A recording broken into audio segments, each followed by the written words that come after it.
So here's what I'm praying for in the next few moments, is that there would be a beautiful collision where God's grace and mercy would collide with our guilt and shame.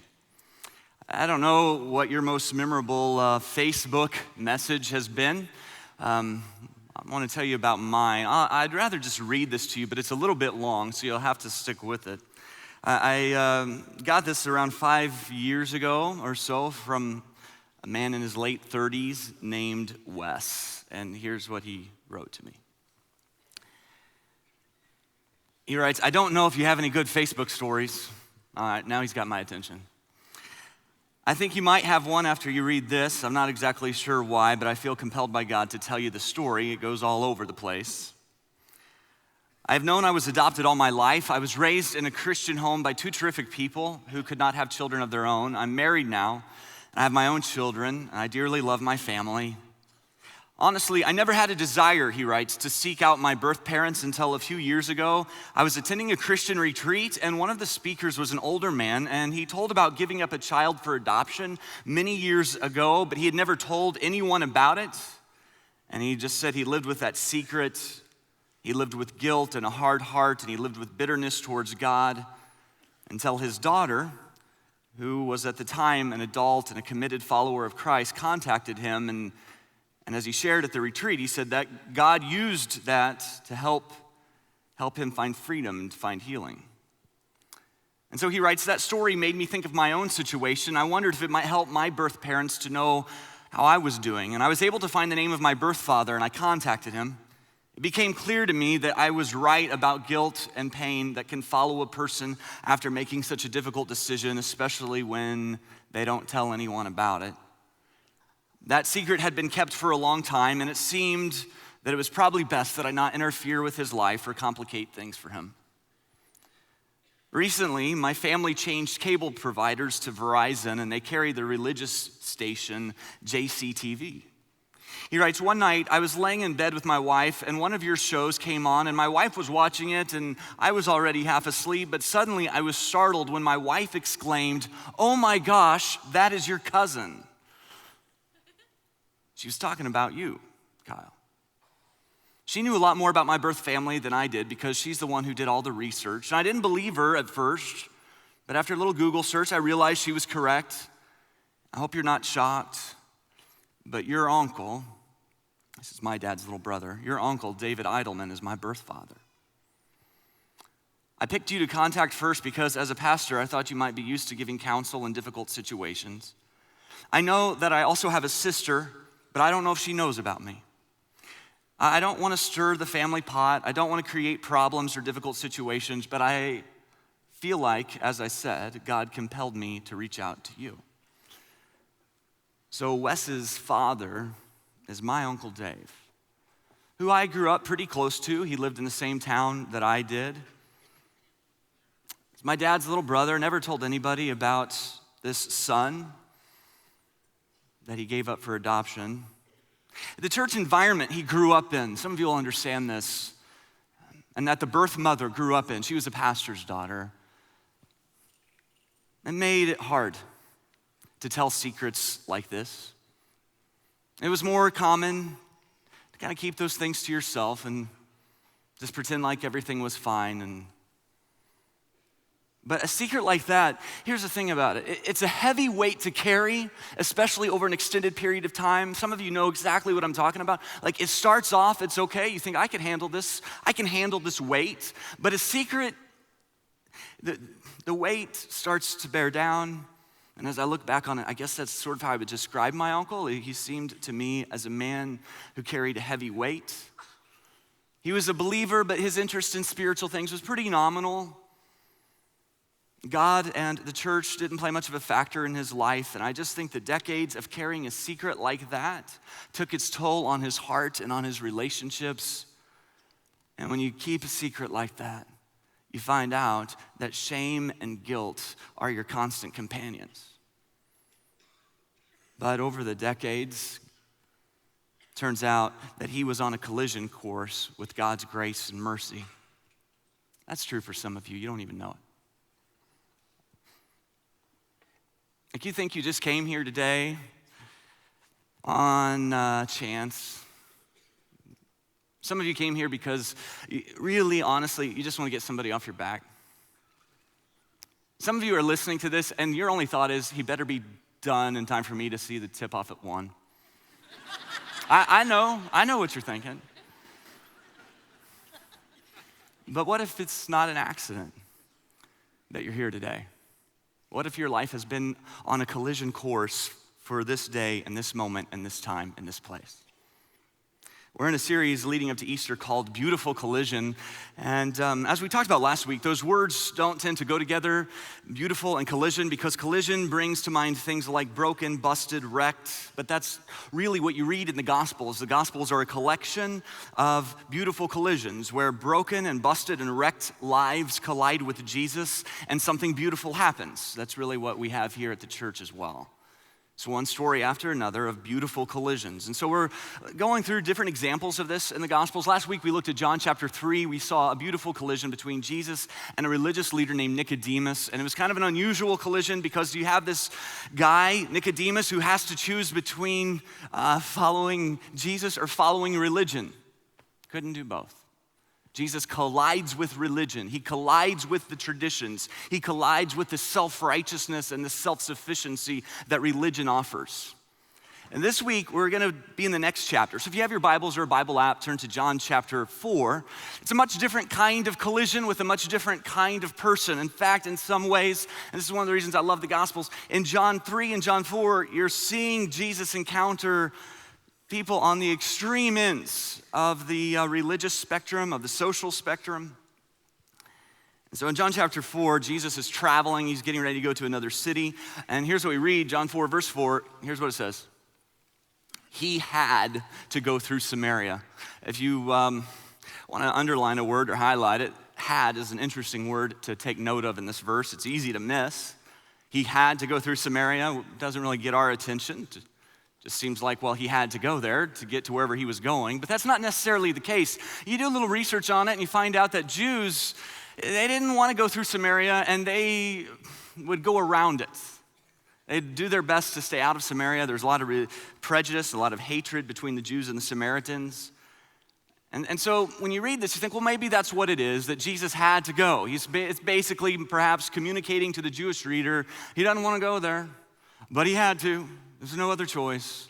Maybe that's what it is. Kind of like if you said to a husband, you know, what'd you do on your date last night? And he's going to tell you the truth. And so he says, well, here's what he wouldn't say. He would not say, oh, you know, I went to Yankee Candle and smelled different candles. He wouldn't say that. He wouldn't say. If he was going to tell you that he did that, he would add a word. He would say, I had to go to Yankee Candle and smell different candles. He'd say, I had to.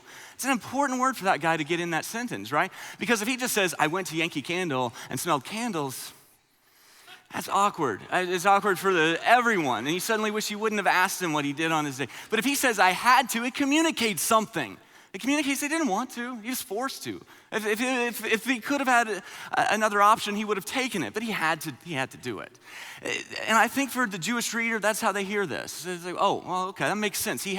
Jesus had to go through Samaria. I mean, why else would he go there? But as you read the story, you pick up on it pretty quickly that Jesus isn't forced to do that. If anything, it seems that he went out of his way to go to Samaria. Seems like he had to go, more in the sense that he had an appointment that he had to keep. More like that. More that he looked on the calendar and he saw that he was supposed to be at a specific place at a specific time and he had to get there because that's what was on the calendar. It's one of my favorite parts about being a pastor is getting a glimpse at God's calendar. Because his calendar rarely matches up with ours. You know where I see this a lot of times is in the baptistry. When we'll have a special baptism weekend, there'll often be people who come forward to be baptized that weren't planning on getting baptized.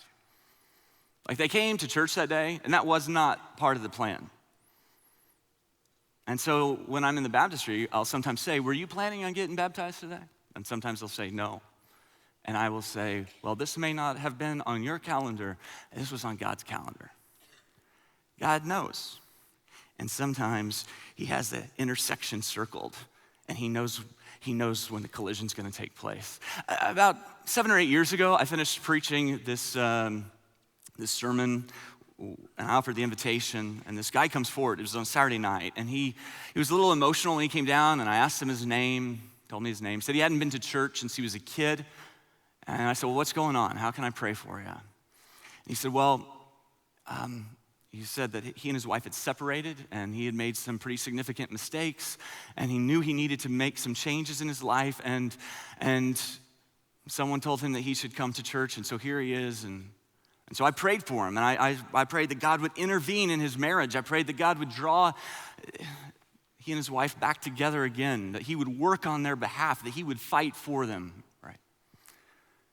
I didn't think too much more of it, really, until Sunday morning. I get done preaching Sunday morning and offer the invitation. A number of people come forward, but there's 2 ladies that come forward. It turned out they were sisters, and one had her arm around the other, and you could tell that the sister she had her arm around was a little upset, and she came down. I didn't really even have to ask her why they were coming down. She just started telling me. She said that she and her husband recently separated. She hadn't been to church in a long time. And she asked me if I would pray for her husband. And she said that, it would take a miracle, but asked if I would pray. My heart's beating pretty fast at this point. And I said, well, I didn't get a chance to catch your name. What's your name? She told me her name. You ever have that feeling that God just kind of, winks at you? It's one of those moments. I said, your husband came forward last night after church and asked for prayer because he knew he needed to make some changes in his life. She didn't believe me. She thought I was messing with her, and she didn't believe it. God has a way of doing that. I was telling my dad that story. My dad's a pastor at a church in Evansville, and after I finished telling the story, he's like, I got one for you. All right. A number of months ago, he was preaching a series on marriage, and he was gonna have this time at the end of the message, at the end of the sermon, where he was gonna have the married couples renew their vows, or they were gonna do that as a church. You take a breath. We're not doing that here right now. So you can enjoy the rest of the story. It's fine. Okay. So that was the plan. And I think it was in the 3rd service. They'd done this a few times. What he didn't know was that a man had come in late during the church service. And if you come in late, sometimes you get ushered to a seat. You don't really get to choose it. You just get ushered to it because there aren't that many seats available. And that's what happened to this guy. Came in late. The usher saw him, brought him down, stuck him in the aisle. There was a seat there. And he was sitting next to his wife that he had been estranged from for a number of months. So that's a little awkward, right? It was awkward for them, for the people around them. It's about ready to get a lot more awkward because the service ends, with this big, giant vow renewal ceremony. But by that time, they knew that it was not coincidence that they were sitting together, right? They knew God knew. They knew that the chances of the time and the place and the message and the seat and God just winks. He knows. Do you ever have that? I just can't help but wonder if maybe this is that moment for some of you. So Jesus heads to Samaria. He says he had to go there. In John chapter 4, it's around noon when he gets there, and he comes to a well, and Jesus sits down and he rests while the disciples go in and get some food. It would not be a normal place and time to meet someone at a well in the heat of the day, because the women typically would come to the well early in the morning when it was cool, or perhaps late in the evening when it was cool, but not in the heat of the day. But sure enough, one woman just happens to come to get some water. It's also unusual that she would come by herself, because in those days, the women would go as a group. It's kind of like for women going to the restroom today. It was a cultural thing that they would go, if one of them went to the well, they all went to the well. And so they would go as a community together in the morning. And so it's unusual that she's by herself in the heat of the day. But we'll find out in a few minutes why. that was the case. She had a rough past and a bad reputation, and I think people likely avoided her because they were worried about their reputation, and she probably had gotten, she had probably grown tired of the judgmental looks and the whispers behind her back, and the shame and the rejection were the constant companions for her. When she arrived, Jesus asks her for a drink, and she wasn't sure how to respond because here's a Jewish man talking to her and asking her for a drink, and that just wasn't done. So she calls him on it. Verse 9, the Samaritan woman said to him, "You're a Jew, and I'm a Samaritan woman, so how can you ask me for a drink?" Verse 10, Jesus answered her, "If you knew the gift of God and who it is that asks you for a drink, you would have asked him, and he would have given you living water." And now she's really confused. She doesn't understand what he's talking about. She's not following the metaphor. She's thinking in terms of a physical water for her physical thirst, and she says, "You don't even have a bucket to draw water from." And Jesus says, "Well, I'm not talking about that. I'm talking about a living water, and if you drink of this water, you'll never thirst again." And she's not exploring the metaphor. She just is not following it. And so Jesus decides to become a little bit more personal and direct with her. In verse 16, he said to her, "Go call your husband and come back." "I have no husband," she replied. And Jesus said, "You're right. You're right when you say you have no husband. The fact is you've had 5 husbands. And the man you now have, the man you're now living with, isn't your husband. What you've said is quite true." Well, that's uncomfortable, right? I mean, he just says it. Very direct. We saw this last week in the collision with Nicodemus. Jesus is, it's part of being loving that we don't always put it together, but being loving means being truthful. He's not mean or ugly. He's tender, in fact, but he's not passive aggressive, and he doesn't step away from the truth. He shoots straight. He gets her attention. He lets her know that he sees her for who she is. He knows the reality of what she's done and the situation she's in, and he knows she needs to start finding another well to draw water from, because the well of relationships, it's not quenching her thirst. It's not working. And if Jesus has an appointment with you, and I think he does for some of you, I think he would be pretty direct. He'd want you to know that he knows, because when you collide with Jesus, you collide with the truth. And so maybe he would just say it. I don't know. Maybe he would just say to you, "Your short temper keeps everyone around you on edge, and the bitterness is growing." Maybe he'd just say that. Maybe he would say, "Your drinking has gotten out of control, and it's affecting a lot more people than just you." Maybe he would just tell you, "Your porn problem is killing any chance of intimacy in your marriage." Maybe he would say, "You're allowing your heart to fall for a girl that's causing you to fall away from God." And maybe he would say, "You're choosing your live-in boyfriend over your relationship with Jesus." Maybe he would just say that. Maybe he would say, you're going deeper into debt trying to feel better, but it's not ever going to be enough to satisfy you. Or your self-righteous and legalistic spirit is causing the people at your job to stay away from me. Maybe he would just say it. Your judgmental attitude and your harsh tone is costing you a relationship with your grandkids. Maybe he would say, your secret sin is going to take you to a place that you do not want to go. Maybe he would say, your next promotion or your upgraded device or your new house, it's not going to do anything to quench the thirst that you have. You're not going to find it in that well. I don't know. He might say that.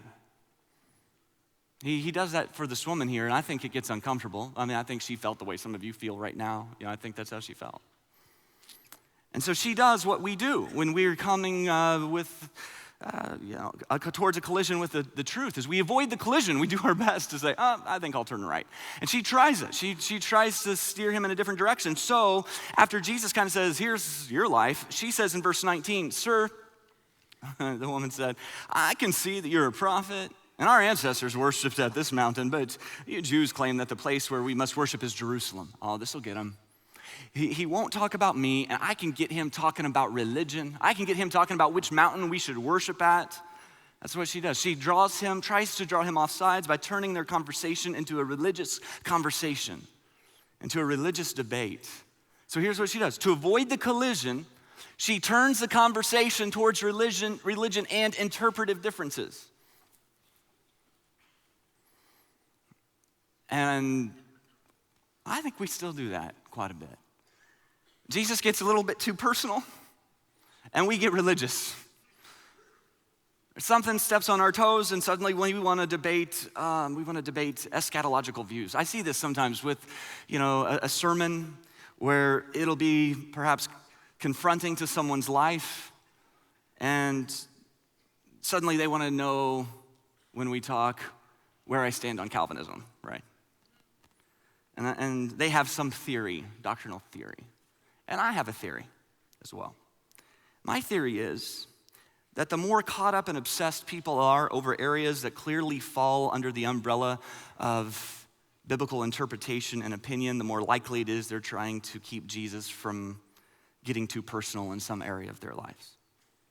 So I used to get drawn off sides by this quite a bit. Someone would email me and go off on some interpretive detail and that they felt like I missed in the sermon, and I'd fire off an email and I would defend my interpretation, and we'd go back and forth, and I don't do that much anymore.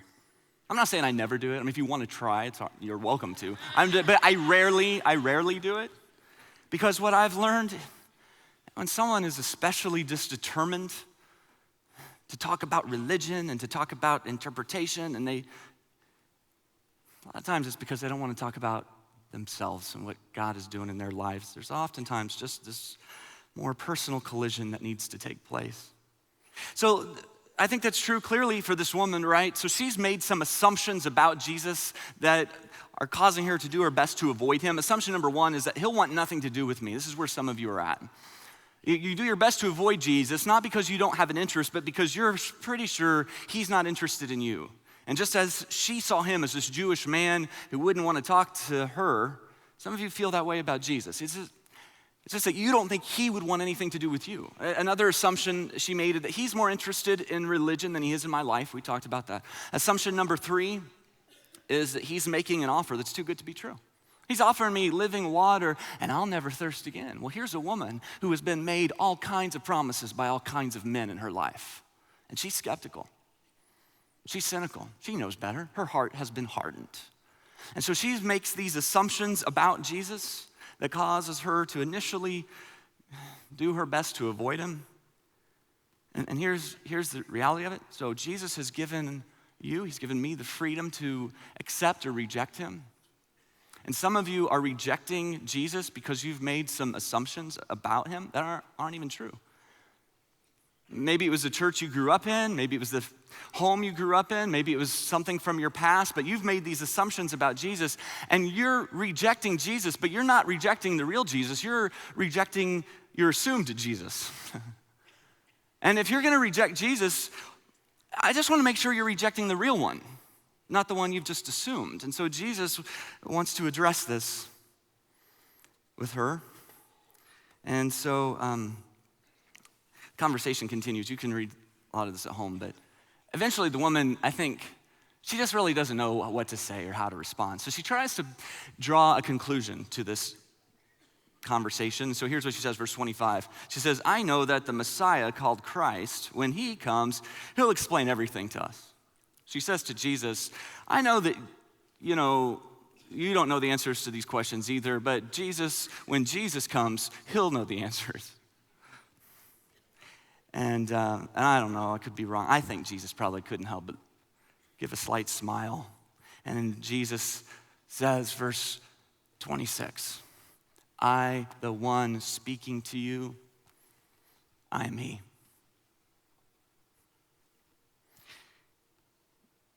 This is the only time in his entire life where he so voluntarily and so candidly just says, yep, I'm the Messiah, I am the Son of God. And it's to this Samaritan woman with a bad reputation. And it was just a collision she never saw coming. I mean, who would have expected that? That's usually the way these things go. So Jesus was on a collision course with her life, and I'm just wondering if maybe that's true for you too. A few things that you can expect in case you're headed towards that intersection. First, you can expect that if Jesus is on a collision course with your life, he's going to be on a collision course with the lies that you've believed about yourself. I mean, the fact that this woman comes in the heat of the day by herself, and it just shows how she saw herself. I don't know if it was husband number 2 or 3 or 1 through 3, but at some point she had pretty much gotten the idea, I think. She wasn't worth a lot. I mean, you don't get returned to the store that many times without feeling like you're wearing a label that says flawed, defected, damaged. The men in her life, my guess is, had devalued her and objectified her, and she didn't feel like she was worth much. That's not how Jesus sees her. That's not how Jesus sees you. If Jesus is going to collide with your life, then here's what you can expect. If he's on a collision course, he's going to collide with your past mistakes. He tells this woman that he knows about her past. That's scary for us. And we try to hide those things. We don't want people to know about it. So she goes, again, to this well. No one else is going to see her. No one else is going to be there to talk about her. And so we do our best to avoid Jesus because we know that he knows. And we think if he knows, then this is not going to go well. It's kind of like when you owe money on a bill that you don't have money to pay for. You don't pick up the phone when the collection agency calls. If you owe money to a person, you do your best to walk around them when you see them. You don't want to see them. And so for many of us, it's how we handle Jesus. But here's the thing: Jesus just keeps coming. He keeps calling, and you think it's the collection agency. You see Jesus. I think, I know what I owe. He keeps calling. He keeps knocking. But he's not calling to collect.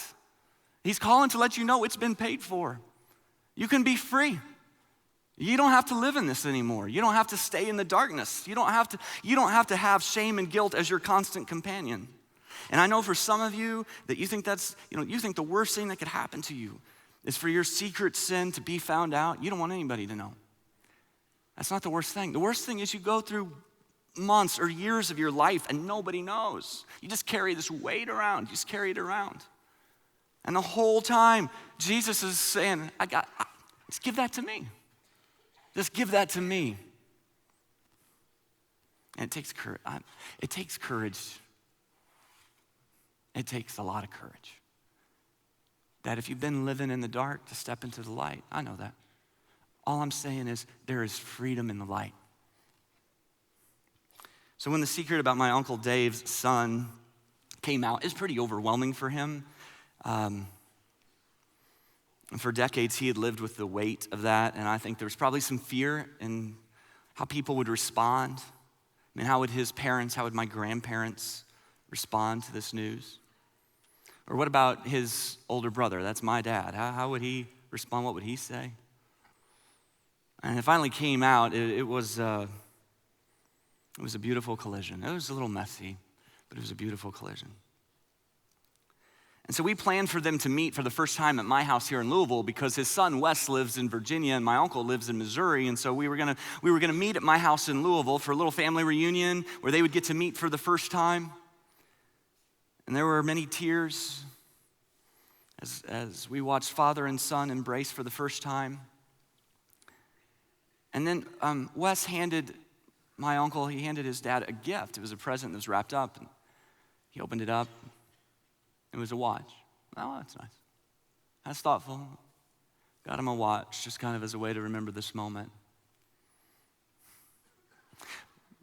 But there were 2 words that I would later find out that were engraved on the back of that watch.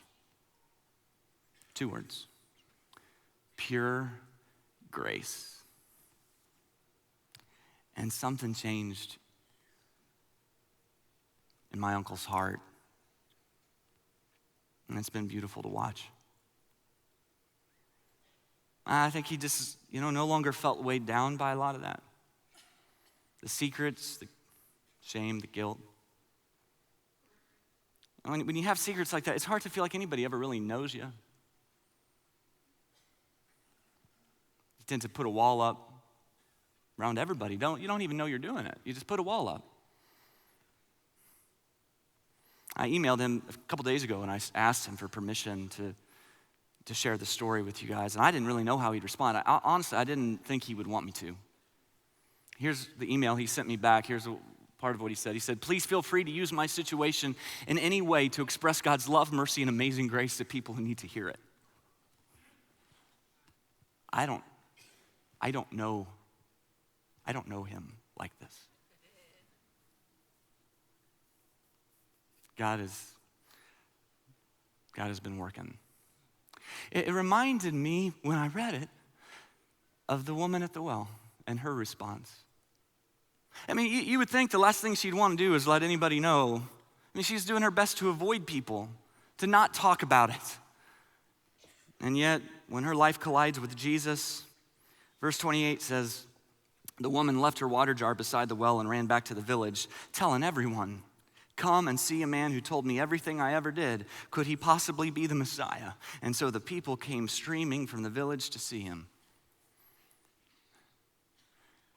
You wouldn't expect that. But it's a surprising thing that happens when God's grace and mercy collides with our secrets and shame, with our guilt. It's a beautiful thing. And you find that you just want to tell people about it. Let's pray. God, we need some of those stories here because I know that I'm talking to some people who've lived in some darkness for a long time. They've just carried some stuff around with them and they don't need to. God, you don't want them to carry that weight out. You want them to leave it here. You don't want them to carry that out to their cars and take it home with them. You don't want them to go another day carrying that weight. Hey, Jesus, you've told us that you took our burdens upon yourself when you died on the cross for our sin. And that means that we can be free. We don't have to live under that. That instead of walking around with guilt and shame as our companions, Lord, you want to surround us with grace and mercy. And God, I just want some people to live here free, to leave here free. I don't want them to keep the wall up any longer. I want them to experience the joy of being known by you and being loved, and the people around them want to know them and they want to love them. But God, as long as there's those secrets, they won't know it. They won't know that kind of freedom. So Jesus, you can do this in our lives. Only you can. So would you allow us in these next few moments just to find ourselves at an intersection? And God, I just pray for a beautiful collision. It's in Jesus' name we pray. Amen. If you want to talk to someone about your relationship with Jesus and what it looks like to follow him, to give your life to him, you can meet me down front over here. Or maybe you're ready to make this your church home. We'd love to have you as part of our church family where we can walk on this path together and we grow together. Again, I'd love to meet you down front. Let's stand and let's worship our great God.